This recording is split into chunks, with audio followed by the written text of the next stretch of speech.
चिड़िया ने आज बहुत स्वादिष्ट खिचड़ी बनाई थी, जिसकी खुशबू दूर दूर तक जा रही थी। चिड़िया की पड़ोसन थी गौरी कवि। चिड़िया की खिचड़ी की खुशबू जब गौरी कवि तक जाती है तो वो दौड़ती हुई चिड़िया के घर आती है।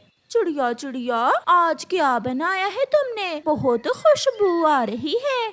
आज मैंने अपने बेटे के लिए खिचड़ी बनाई है। मेरी मम्मा ने बहुत मजे की खिचड़ी बनाई है।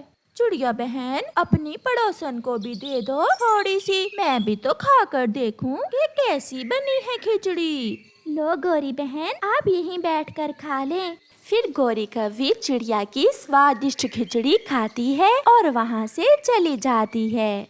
घर जाकर गौरी कवि अपने बेटे जग्गू से कहती है, जग्गू, तुम्हारी आंटी चिड़िया ने बहुत स्वादिष्ट खिचड़ी बनाई है, जाओ अपनी आंटी से लेकर खा लो। मम्मा, चिड़िया आंटी क्या दे देगी मुझे? देगी क्यों नहीं, वो पड़ोसन है हमारी। फिर जग्गू भी भागा भागा चिड़िया के पास जाता है।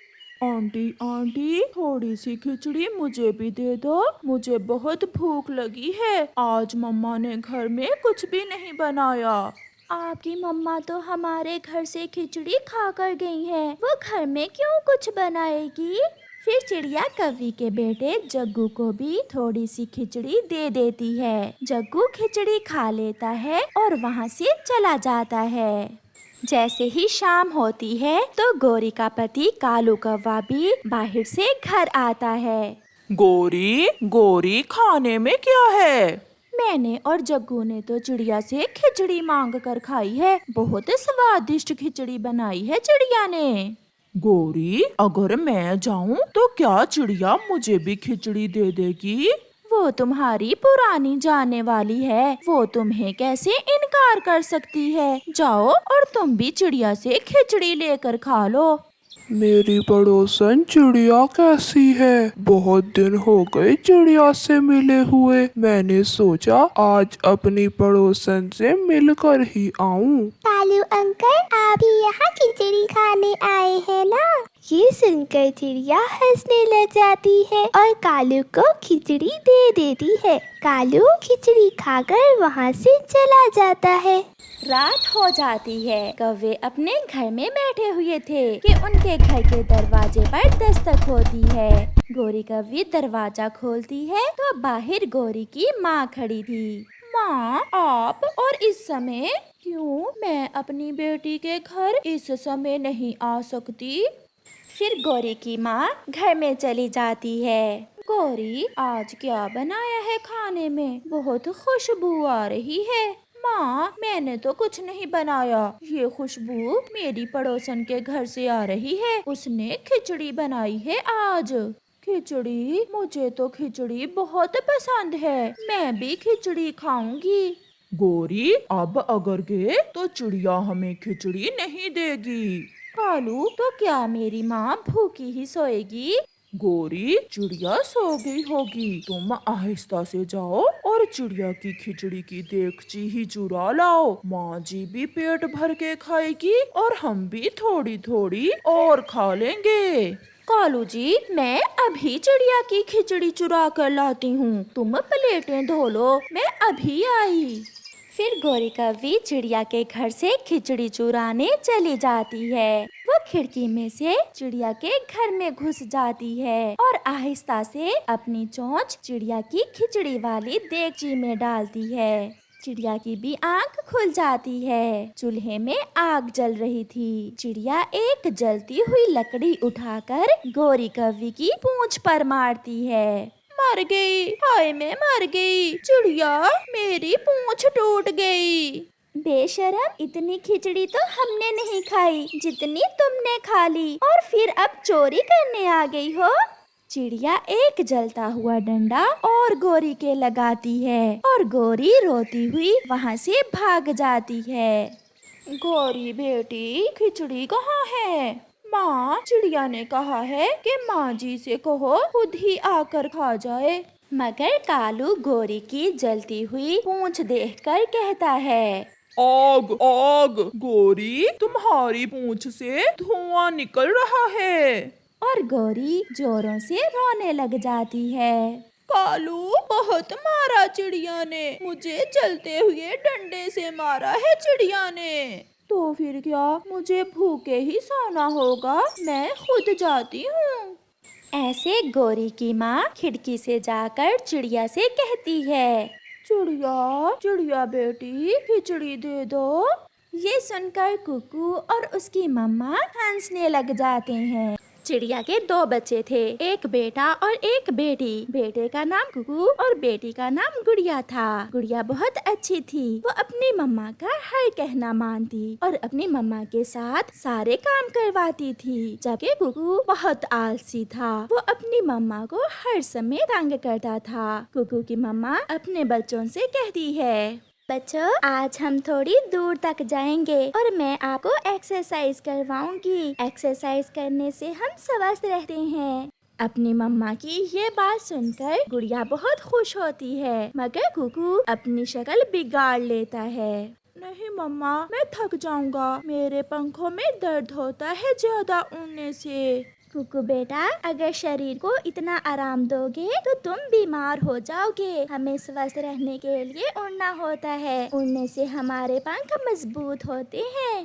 भाई चले ना, बहुत मजा आएगा। मगर कुकू नहीं मानता। फिर गुड़िया और उसकी मम्मा कुकू के बिना ही चली जाती हैं और कुकू अपने घोंसले में सो जाता है। गुड़िया बेटी, एक लंबी सी सांस लेकर अपने पंख फैलाकर उड़ना है और एक ही सांस में उस सामने वाले पेड़ तक जाना है। गुड़िया की मम्मा ऐसे गुड़िया को एक्सरसाइज करवाती थी।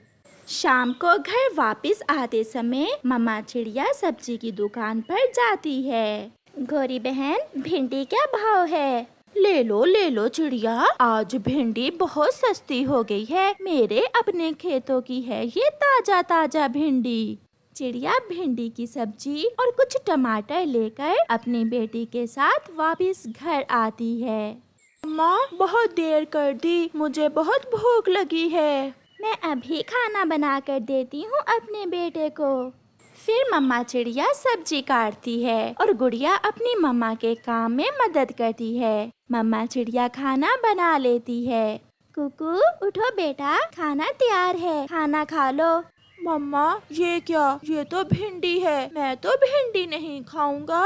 बेटा, ये गर्मियों की सब्जी है, सब इसे बहुत शौक से खाते हैं। मगर कुकू कहाँ मानने वाला था, वो अपनी मम्मा का कोई भी कहना ना मानता। फिर वो अपनी मम्मा से पैसे लेकर बाहर जाता है और बाहर जाकर कबूतर चाचा की दुकान से समोसे लेकर खा लेता है। कोई भी सब्जी होती कुकू ना खाता। एक दिन कुकू की मम्मा ने करेले बनाए थे, कुकू ने वो भी नहीं खाए। एक दिन कद्दू थे, वो भी कुकू को पसंद नहीं आते। वो तो बाहर से कुछ ना कुछ खाकर अपना पेट भर लेता था। ऐसे ही दिन गुजरते गए। गुड़िया बहुत स्वस्थ और तेज थी, मगर कुकू दिन ब दिन आलसी होता गया। और फिर एक दिन कुकू के पेट में दर्द शुरू हो जाता है, वो दर्द से रोने लग जाता है। मम्मा, मम्मा, मेरे पेट में बहुत दर्द है, मैं मर रहा हूँ दर्द से। मम्मा, मेरे भाई को क्या हो गया है? गुड़िया भी रोने लग जाती है। चुप कर जाओ मेरे बच्चे, मैं अभी आपको बुलबुल डॉक्टर के पास लेकर जाती हूँ। मम्मा, मुझसे उड़ा भी नहीं जाता, मैं बहुत कमजोरी महसूस कर रहा हूँ। मम्मा, मैं अभी तोते अंकल का ऑटो लेकर आती हूँ और हम भाई को बुलबुल के पास लेकर जाते हैं। फिर गुड़िया जल्दी से अपने घर से निकलती है और तोते अंकल से जाकर कहती है, तोते अंकल जल्दी चलें, मेरे भाई के पेट में बहुत दर्द है। तोता जल्दी से गुड़िया को ऑटो में बिठाकर गुड़िया के घर की तरफ जाता है। फिर मम्मा चिड़िया और गुड़िया कुकू को ऑटो में बिठाकर बुलबुल डॉक्टर के पास ले जाते हैं। बुलबुल कुकू का चेकअप करती है। इसे 2 दिन के लिए यहाँ रखना होगा, इसका मैदा खराब हो गया है और इसे बहुत कमजोरी है। क्या ये बच्चा कोई सब्जी नहीं खाता? बुलबुल दी, मैं इसे बहुत समझाती हूँ मगर ये मेरी बात मानता ही नहीं।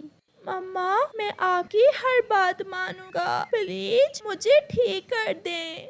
ये सुनकर बुलबुल डॉक्टर हंसते हुए कहती है, तो फिर भिंडी खाओगे, करेला खाओगे, कद्दू खाओगे? बुलबुल डॉक्टर जो भी कहती है कुकू हाँ में सर हिलाता है। फिर बुलबुल कुकू को इंजेक्शन लगाती है। कुकू एक बार तो बहुत रोता है मगर फिर उसके पेट का दर्द रुक जाता है। 2 दिन हॉस्पिटल रहने के बाद वो सब घर आ जाते हैं और कुकू उस दिन के बाद अपनी मम्मा का हर कहना मानता और सारी सब्जियां खाने लगता है।